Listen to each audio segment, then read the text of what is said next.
Bienvenue à Voix militante, le podcast d'Unifor Québec. Mon nom est Véronique Filiuti, responsable des communications chez Unifor. Je m'appelle Hugues Perrault, responsable de l'action politique et de la mobilisation pour le même syndicat. Dans ce podcast, on discute des enjeux qui concernent nos membres et l'ensemble des travailleurs et travailleuses au Québec en mettant l'accent sur la campagne électorale fédérale de 2025. Bienvenue à Voix militante, le podcast d'Unifor Québec. Solidarité, tout le monde!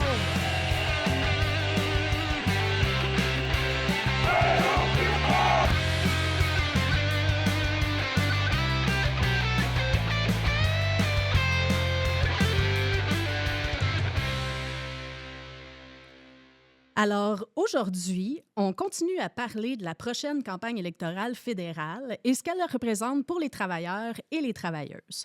On va parler de l'impact pour Unifor, bien sûr, mais aussi pour la FTQ, notre centrale syndicale.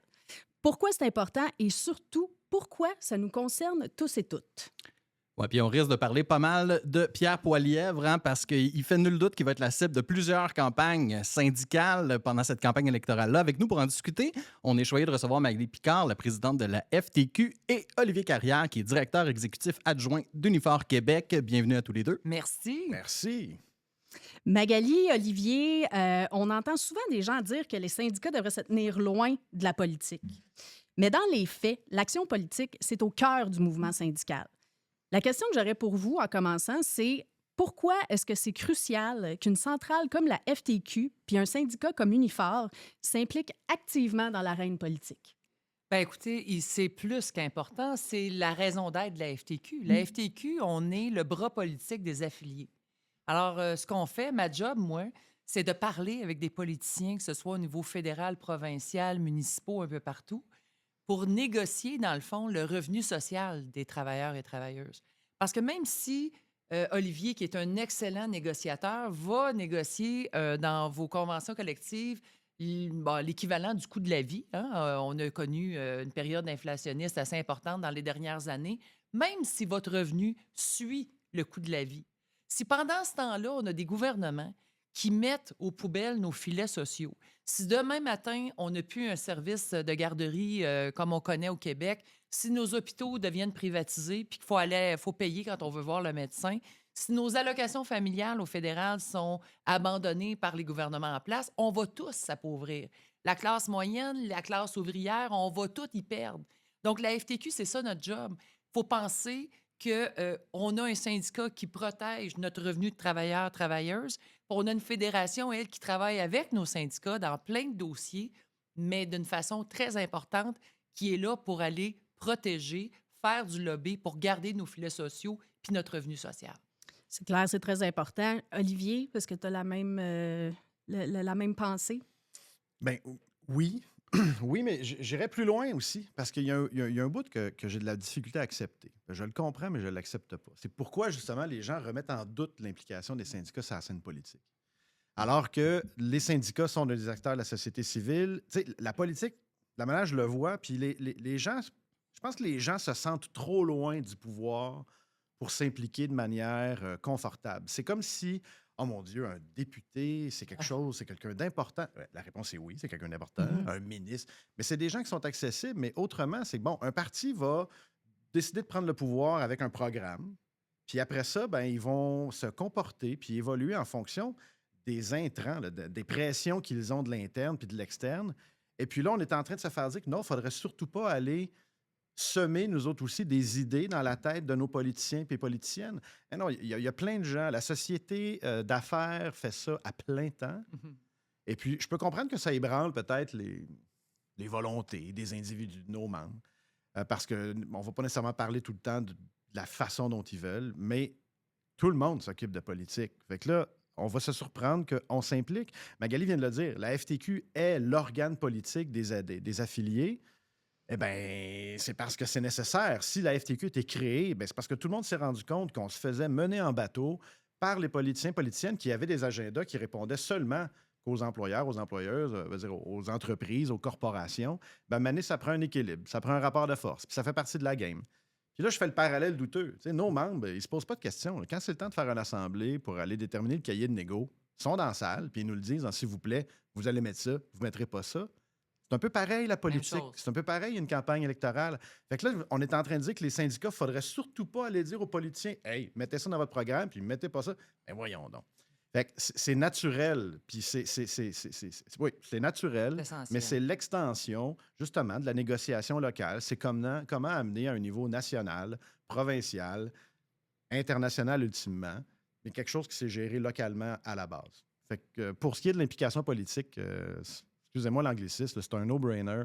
On a d'affaires là, puis on est vraiment légitime. Notre raison d'être. 100 tellement d'accord.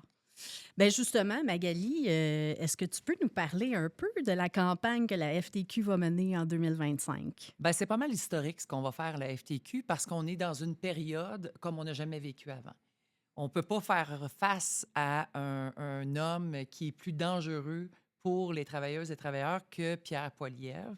On est dans une période économique extrêmement difficile. On a beaucoup parlé de la vie chère, là, d'être capable de payer son loyer, d'être capable de boucler ses fins de mois, de nourrir sa famille, d'être capable d'acheter la médication qu'on a besoin pour nous, nos enfants.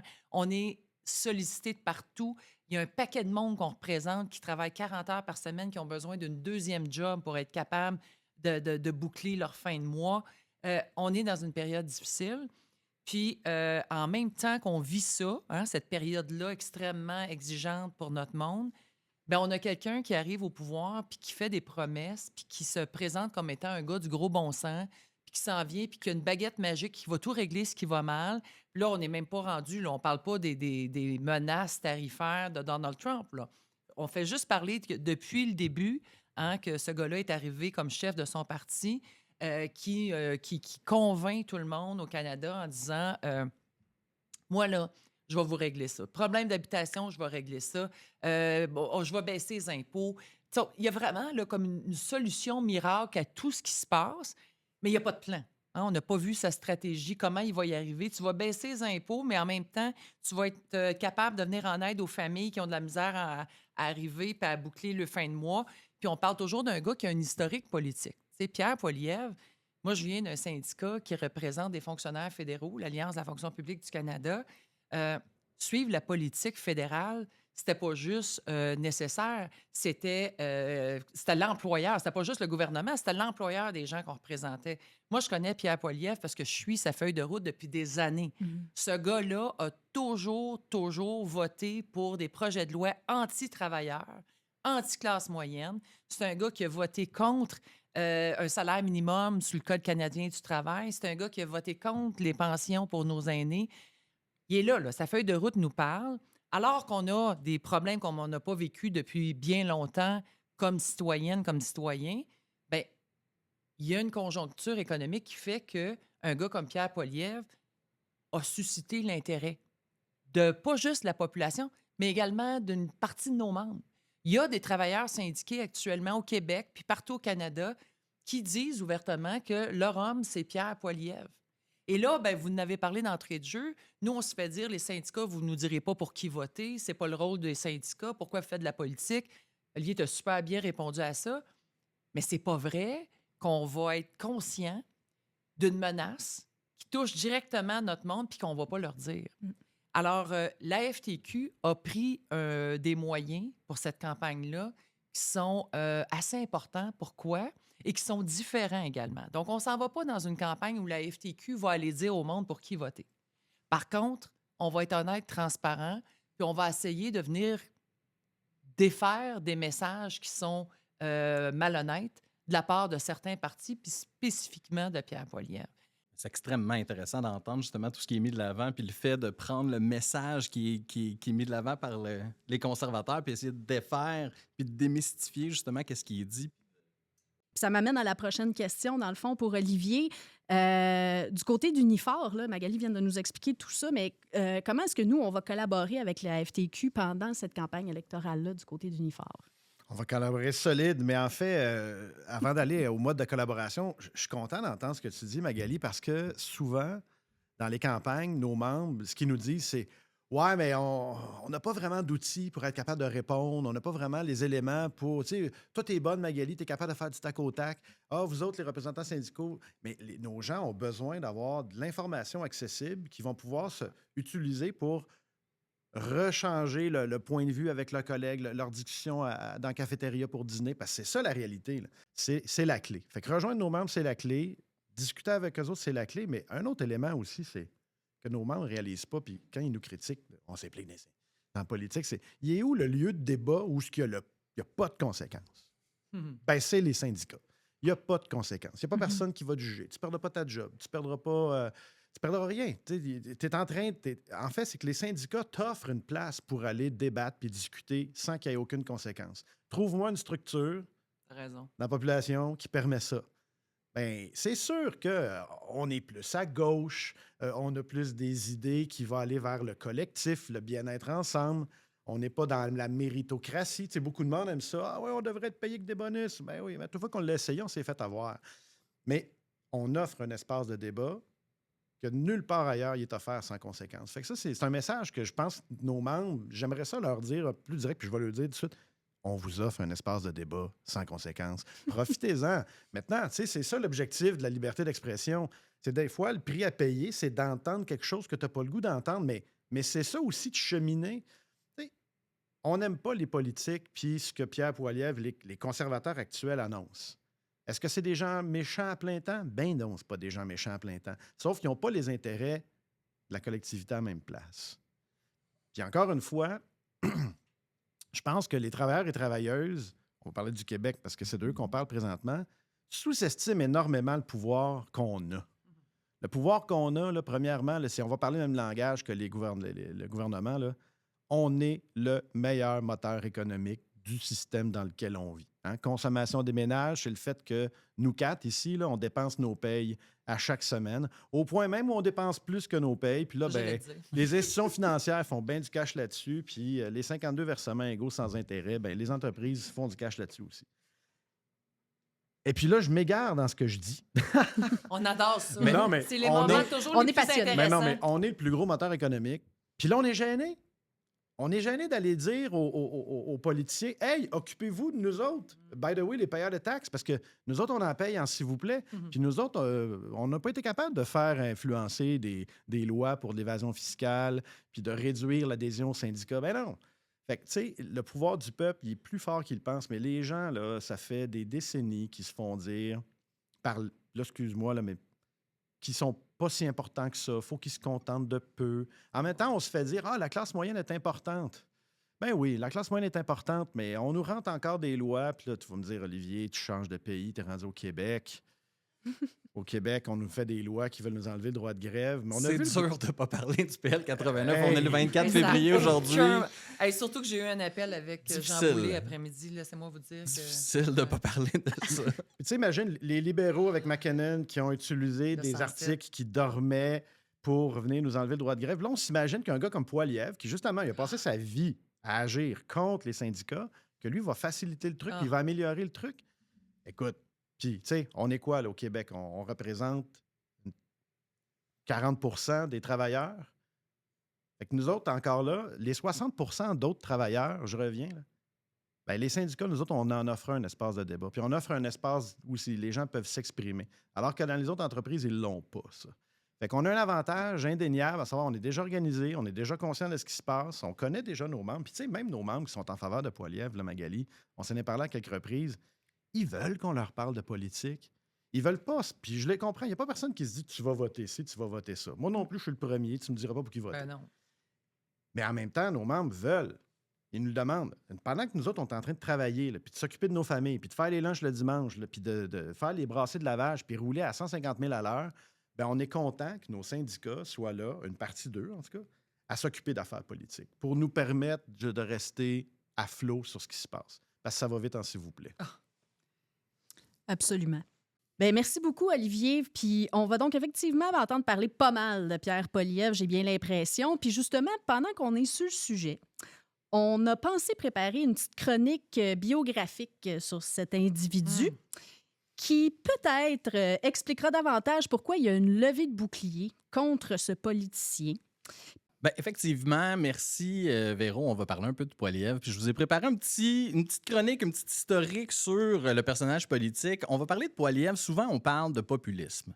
Lui, c'est un gars qui carbure au faux populisme. C'est ça qu'il faut retenir comme message. Autrement dit, là, il dit ce que le peuple veut entendre, puis après, il écrit ce que les banquiers veulent lire. Oh, j'aime ça. Ça, c'est Mhm. Poilievre. Depuis qu'il est jeune, il est attiré par ce genre de politique-là où tu rêves de te faire élire par le peuple pour ensuite donner les clés aux super riches. Fait que si on remonte un peu en arrière, c'est dans son historique, quand la plupart des étudiants et des étudiantes travaillaient dans un shack à patates, lui, Pierre Poilievre, ce qu'il faisait, c'est qu'il vendait des cartes de membres pour Jason Kenney puis le Reform Party.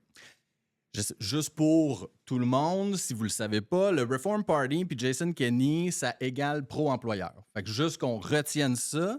En connaissez-vous beaucoup, vous, des ados qui rêvent de réformes budgétaires puis de couper dans le filet social? C'est plutôt rare. Et ensuite, il va à l'école, il va à l'Université de Calgary, où là, il tombe sous le charme de Friedrich Hayek, qui est un philosophe autrichien dont la théorie soutient, tenez-vous bien, que l'État-providence mène au totalitarisme. Rien de moins. Et cette théorie-là de Hayek, a justifié des décennies de coupes dans tous les programmes sociaux et de la privatisation un peu partout sur la planète. C'est pas unique au Canada du tout. C'est quelque chose qui a transpiré dans plusieurs États à travers la planète. Bref, pas la référence numéro 1 quand on veut protéger les droits des travailleurs et des travailleuses. Mais est-ce que Poilievre est pire qu'un autre? T'sais, les années Harper ont laissé quand même des bonnes cicatrices sur nos droits ouvriers. Est-ce que ça pourrait être pire avec lui quand on se pose la question? Ben, ce qu'il faut savoir, c'est que Poilievre, durant les années Harper, puis on en a parlé un petit peu plus tôt, Magali, tu y faisais référence, c'était le spécialiste des attaques contre les syndicats. Hein? C'était lui qui poussait dans les rangs du Parti conservateur pour que des projets de loi anti-syndicales soient mis de l'avant. Puis je dis anti-syndical, mais vraiment, c'était anti-travailleuses et travailleurs. Puis je dis anti-travailleuses, mais vraiment, c'était pro-employeur. Pro-riche, c'était ça sa marque de commerce. Il a passé sa carrière politique à servir les mêmes élites qui passent son temps à critiquer. C'est ça le faux populisme. Dans le fond, tu puises dans les inégalités, tu carbures à l'indignation des gens contre l'establishment au pouvoir, puis ensuite, ben, tu remets les clés au 1%. Poilievre, là, il a prouvé qu'il est vraiment devenu un maître à la matière depuis le début de sa campagne à la chefferie du Parti conservateur. Il a réussi, avec ses techniques, à se forger une solide avance grâce à ses attaques répétées sur sa cible préférée, Justin Trudeau. Là, ça a fonctionné un peu trop bien, peut-être, parce que là, Justin débarrasse, Mark Carney arrive, là, rien ne va plus. Toute la stratégie conservatrice semble tomber à l'eau. La cible des attaques de Poilievre est atteinte, Trudeau est parti, Carney promet de retirer la taxe carbone, puis là, les libéraux semblent reprendre petit à petit l'avance que Poilievre avait réussi à creuser. Et là, toutes les attaques des conservateurs contre le gouvernement Trudeau deviennent inutiles. Là, Poilievre, il fait quoi, le pauvre? Il peut pas juste enlever une autre paire de lunettes. Ça va pas bien. Qu'est-ce qu'on fait? Et là, ben, Trump arrive. Trump arrive avec ses frasques, ses attaques en règle contre le Canada, ses déclarations à l'emporte-pièce à toutes les 2 minutes. Et là, ben, Poilievre voit la porte ouverte. Hein? Il dit, je sais ce que je vais faire, mais je veux pas trop me faire comparer à lui non plus. Est-ce que je serais capable de faire croire aux Canadiens et aux Canadiennes qui aiment Trump que je suis de son bord, puis à ceux qui n'aiment pas Trump que je suis contre ses politiques? Serais-tu capable de faire ça, moi, Pierre Poilievre? Fait que dans son discours, il essaie de se dissocier de Trump et de Elon Musk parce que ses adversaires aiment ça rappeler qu'il y a beaucoup de similitudes entre Poilievre et les politiques de Trump. Par exemple, quand on parle d'économie ou de politique d'immigration, Elon Musk a même donné son appui à Poilievre. Et puis, quand on a demandé à Poilievre, ben, comment tu te sens de recevoir l'endossement d'Elon Musk, il n'a pas contredit ça. Tout ce qu'il a répété, c'était que ce serait le fun d'avoir des usines de Tesla au Canada. Fait que, tu sais, la rhétorique, là, elle devient de plus en plus floue. Ça spin de sourd. Comment est-ce que je peux surfer entre les deux en évitant tout ça? Fait que je vais éviter tout le débat. Tu sais, je ne serai pas pour Trump. Je ne serai pas contre Trump, je vais être pour le Canada. Et là, on l'a vu, il change complètement de slogan. En fin de semaine dernière, c'est Canada d'abord. Fait que là, c'est pas copié sur Trump pantoute, là. Hein? Non, pas du tout. Il fait des vidéos grandioses avec le drapeau canadien. Je sais pas si vous l'avez vu, là, il y avait un drapeau canadien tellement gros, plus gros que celui qu'on voit sur l'autoroute quand on s'en va à Ottawa. Là. Il y avait un drapeau canadien, je pense qu'ils l'ont fait faire juste pour ça. Et là, il devient capitaine Canada. Du jour au lendemain, c'est Pierre Poilievre 3.0, c'est Canada d'abord. Et justement, on peut peut-être terminer en écoutant le discours ou une très petite partie là, du Tu vas discours pas nous imposer ça, en plus. Canada Épouvantable. First. Ben écoutez, non seulement je vais vous l'imposer, mais moi, j'ai été obligé de l'écouter à plusieurs reprises pour être capable de capter ce bout-là. Fait que je ne serai pas tout seul dans cette misère-là. Là, vous allez me suivre, vous autres aussi. On peut l'écouter, voir ce qu'il y avait à dire. Voyez-vous, il y a un problème.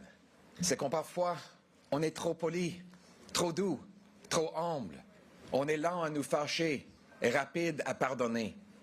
Mais ne confondez jamais notre gentillesse avec de la faiblesse.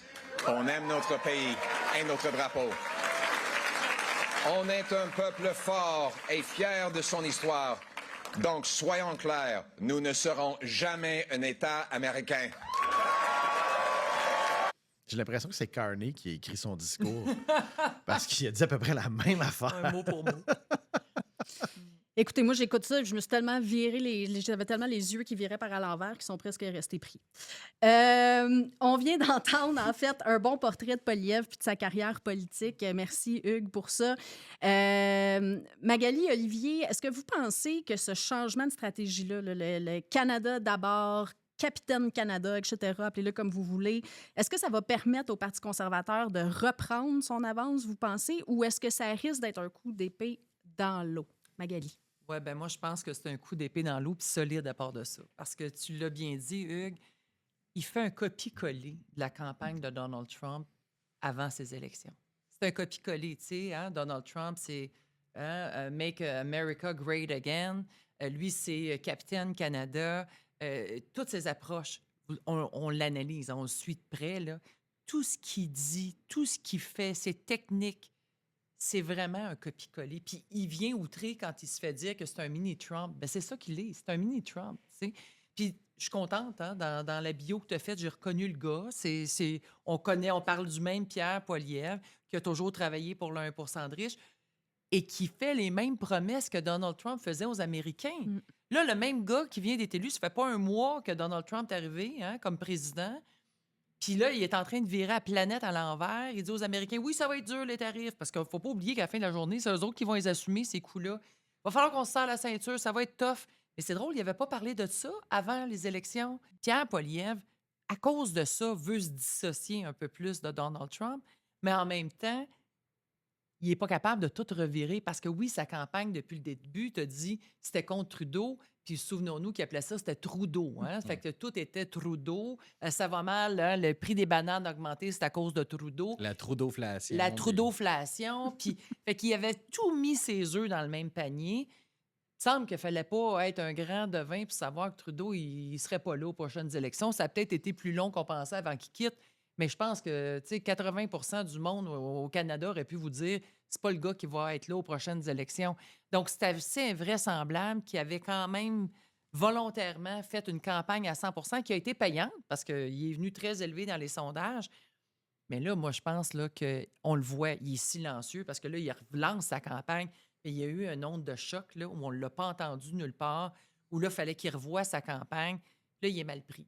Il est mal pris parce qu'à l'intérieur même de leur commettant, tu as un 50 % qui aime Trump, tu as un 50 % qui n'aime plus Trump, puis il essaie de patauger là-dedans. Son ton, j'écoutais, là, le ton de sa voix a changé. C'est un gars qui est en train de manger un 2 par 4 dans le front parce qu'il se voyait déjà premier ministre du Canada avec une forte majorité. Il y a quelques semaines, là, tu sais, il a été trop long à réagir, premièrement. Hein? Il a été beaucoup trop long à revenir. Encore là, il est capitaine Canada. Il critique encore, mais il est où son plan? Qu'est-ce que tu as à proposer, Pierre Poilievre, pour faire face aux Américains, au-delà de dire on est fin, mais on n'est pas con, on est bon, mais on n'est pas con, puis on ne sera pas le 51e État. C'est beau, là, on le sait, tout le monde dit la même chose, t'sais. Mais c'est quoi, toi, ton plan? Tu veux être notre premier ministre, tu veux être celui qui va aller défendre le Canada face à Donald Trump, tu vas faire ça comment? T'sais? Et c'est ça qu'on n'entend pas de la part de Pierre Poilievre. Et c'est clair que pour moi, là, on le voit, là, il est en perte de vitesse parce qu'ils ont un peu perdu le contrôle.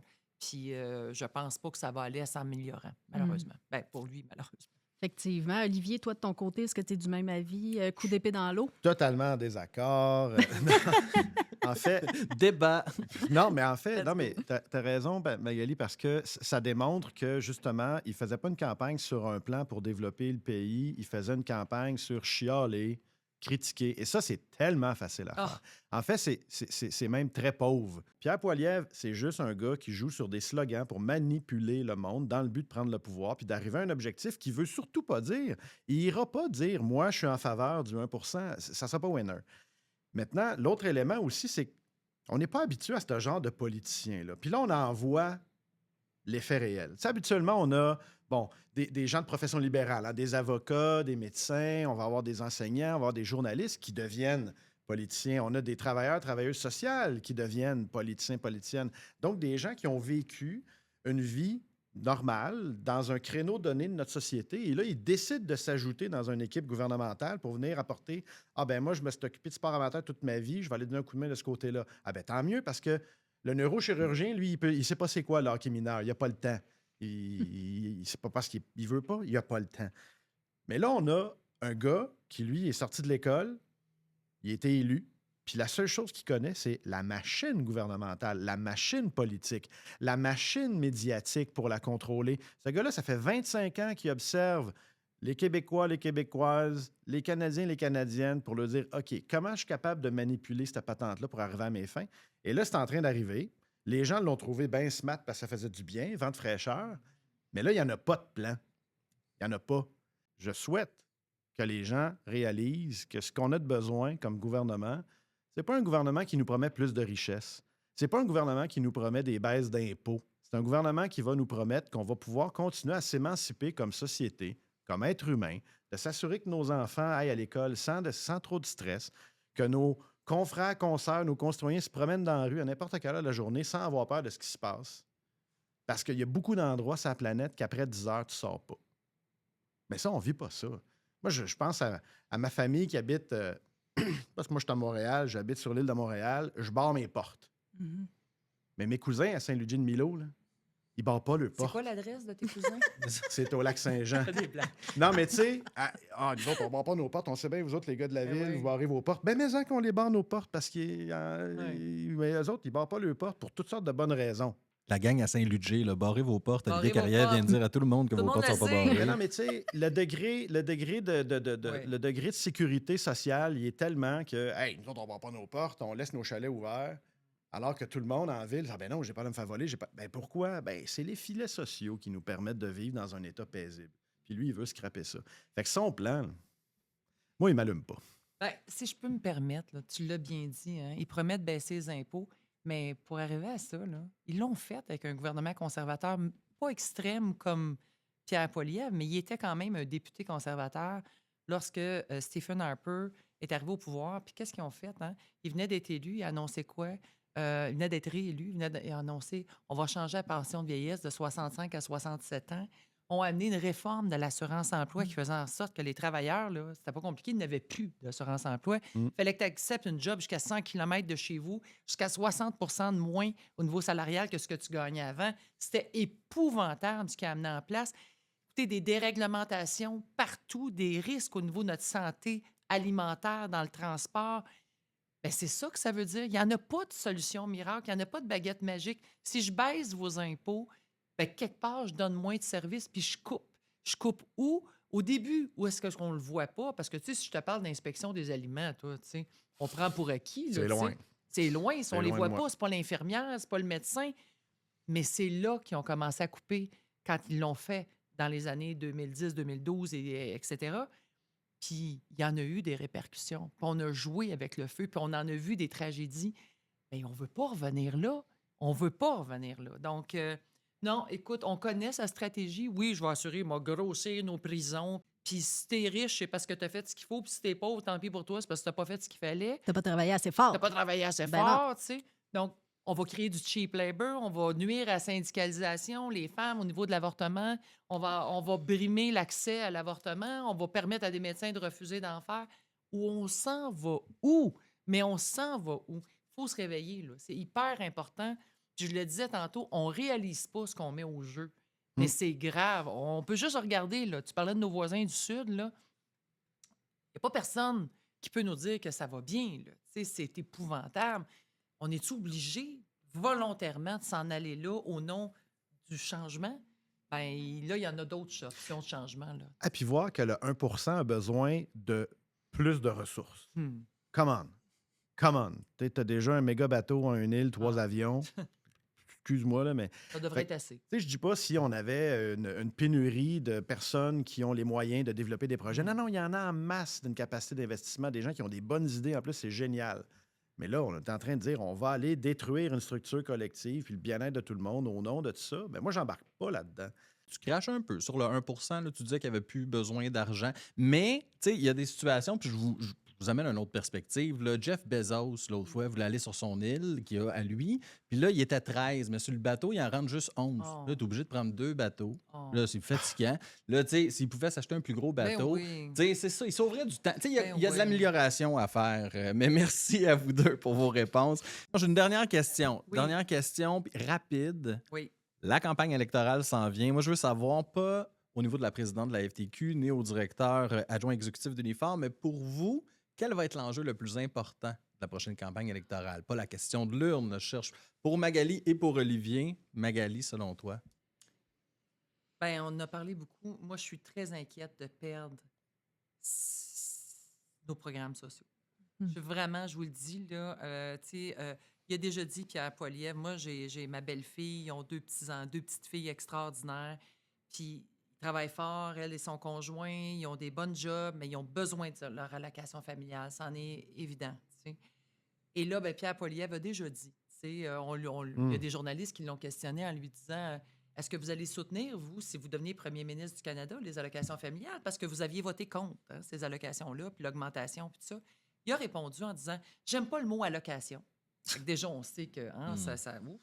Mais je vais être là pour les familles. C'est clair qu'on va toujours aider les familles. Un gouvernement du gros bon sens va aider les familles, mais on va le faire de façon responsable. On va faire on va calculer les allocations sur le revenu fractionné. Le journaliste a fait comment? Bien sûr. Mais on va être là pour les familles. Et là, ça a passé. Moi, j'ai demandé à nos experts à la recherche, ça veut dire quoi, ça, sur le revenu fractionné? Ça ferait quoi comme différence? Ils sont revenus, hein? Ils ont été faire leurs chiffres, puis ils ont parlé avec l'IRIS. Puis... Mais si demain matin, au Canada, on faisait le calcul des allocations familiales en fonction du revenu fractionné, de 50 des familles qui verraient leur chèque baisser de 50 Oh boy. et l'autre 50 n'auraient plus accès aux allocations familiales. Puis ça, là, donc, juste les familles monoparentales ne seraient pas touchées? Hey, Non. Oublie Parce que ça. même si tu es monoparental, s'il y a un deuxième nom sur le certificat de naissance, ça va te forcer à aller voir l'autre puis que son revenu soit considéré, qu'il paye une allocation ou pas. Donc, demain matin, si Pierre Poilievre est au pouvoir et qu'il met en application ce qu'il a dit aux journalistes, là, que lui, ça va être calculé sur le revenu fractionné, où le journaliste n'a pas compris pantoute, où 99 de la population n'a pas compris ce que ça voulait dire, parce qu'il rajoute « mais un gouvernement de Pierre Poilievre va être là pour les familles hein, », il le dit, bien, ça passe, tu sais. Mais ça, ce que ça veut dire, c'est ça, là. C'est 50 Donc, moi, je suis très inquiète. Moi, j'ai vécu, hein, je vous l'ai dit tantôt, près du gouvernement conservateur de Stephen Harper. J'ai vu des choses, j'ai vu des déréglementations, puis vraiment, là, comme citoyenne, on m'a mis en danger. Puis je suis vraiment... Tu sais, je parle plus comme... Merci de la question, là, je parle plus au nom de la responsable de la FTQ. Je peux vous dire que, comme personne, je suis très inquiète de me voir vieillir avec un gouvernement qui pourrait être sous Pierre Poilievre en pensant que quand tu as 65 ans et plus au Canada, tu tombes sous le fédéral, hein, que ce soit le supplément de revenu garanti. Il y a un paquet de programmes que c'est le fédéral qui t'entreprend. Je ne veux pas aller là. J'ai vraiment peur de ça. Merci pour la réponse. Très, très intéressant. Je ne connaissais pas, moi non plus, le revenu fractionné, ce que Moi ça non allait plus. faire comme différence, mais les stratégies conservatrices ne cesseront de m'épater. Ouais. Olivier, même question. Eh boy! Ben, c'est ça qui est difficile à répondre. Tu sais. Présentement, on vit dans un monde où... c'est quoi? C'est à peu près... On est rendu à 22-23 du PIB qui est en marge de profit des corporations. Ça veut dire que pour le 99 du monde, il nous reste à peu près 75 du cash collectif. Puis là, on se demande comment ça se fait que nos structures puis nos infrastructures tombent. Ça, c'est le monde dans lequel on vit aujourd'hui. Puis je suis d'avis qu'il faut qu'on rééquilibre parce que le déséquilibre est déjà arrivé. Il faut qu'on rééquilibre ça. Fait que je ne crois pas que le gouvernement prochain va être capable de régler la question parce qu'il faut rétablir les problèmes d'évasion fiscale. Il faut aller rechercher les revenus collectifs. Tu sais, collectivement, là, on accepte de mettre tout le monde, notre cash, dans un pot commun. Puis là, il y a une petite gang qui n'abuse. Et puis, que ce soit les conservateurs, que ce soit d'autres structures, il faut que ça arrête, ça. Il faut qu'on aille un gouvernement qui va décider de s'occuper de sa population et non pas l'inverse, que la population serve le gouvernement. Fait que, tu sais, ma question est un peu plus idéologique ou ma réponse est plus idéologique parce que je trouve que ça n'a pas de sens qu'on évolue dans une société où on est rendu avec 22 23 de notre cash collectif, que c'est juste en profit des corporations. On a besoin d'un rééquilibrage des richesses, un retour des richesses, une meilleure répartition des richesses, et puis d'attaquer les droits des travailleurs et des travailleuses et par surcroît les syndicats, ben c'est d'aggraver ça.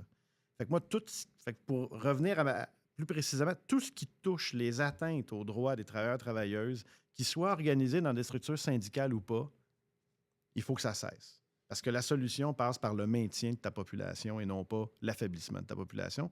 Puis là, ben, c'est ce qu'ils sont en train de faire. Merci beaucoup. Écoutez, merci Magali Picard, merci Olivier Carrière, un immense merci d'avoir été avec nous aujourd'hui. Véronique? Oui, merci à vous tous et toutes aussi qui nous écoutez. On espère que cet épisode va vous donner un éclairage intéressant sur l'élection à venir et sur ce qu'on peut faire ensemble pour défendre nos droits. Hugues, je te laisse le mot de la fin. Merci à toutes nos voix militantes. Solidarité, tout le monde!